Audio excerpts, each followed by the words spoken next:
Today we're going to apply a wood border to a slide-in range. A conventional range that you're probably used to is designed to stand alone and be placed wherever. And it typically has finished sides and its own backsplash with controls here on the backsplash and maybe coil burners and so forth. These slide-in ranges are becoming more and more popular because people are designing their own countertops or islands in this case, and these just fit in to whatever the design is. The sides are not finished, but what you typically have are these nice front controls, so you're not reaching back there, and you have a nice clean glass cooktop that's easily wipeable and doesn't have stuff that you have to pick out and clean. So the thing is, with the conventional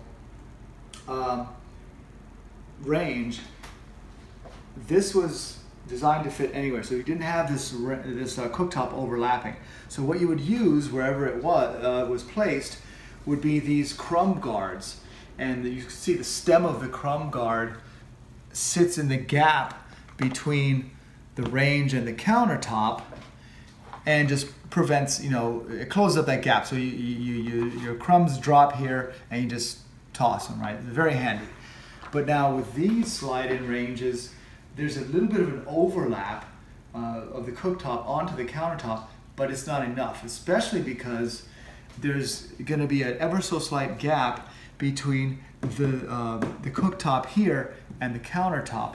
And that's because there's not a lot of room here to work with, and also the height has to be adjusted by 4 feet that are underneath the corners of this slide-in range. And those adjustments have to be fairly exact, and then you slide it in, and if it's not really exact, then you're sliding it out and back and forth, and well, you get the idea. But what we're going to do today is we can't put crumb guards here because there's nowhere for the stem to fit in. And this here if we try to force it, it's going to look kind of unsightly.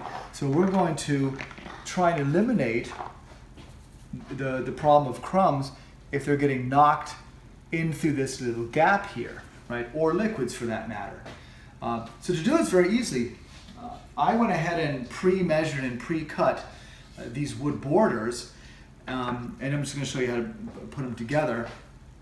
It's very important that you get a type of wood that has a finish to it, because then anything that gets on here, liquids or whatever, you can just cleanly wipe it off. If you get raw wood, then liquids or seasonings are going to stain and dye the wood, and then it's not going to look as clean and fresh. So get a finished surface on the wood.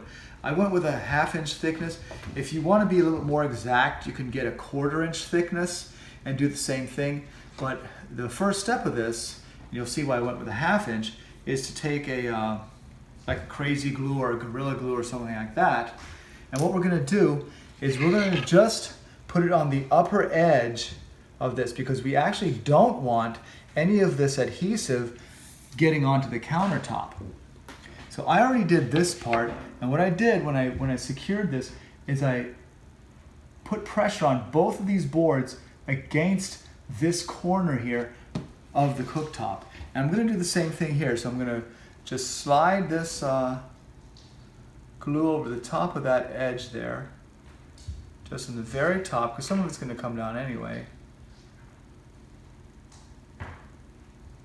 Like that. All right. And I'm going to butt it against here to make sure this is still secure. Hold on to this. Okay.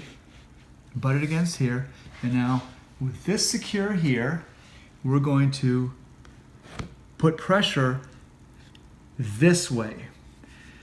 And what we're going to get, we're going to hold this, they say, for about 30 seconds. I'm going to do it for about a minute.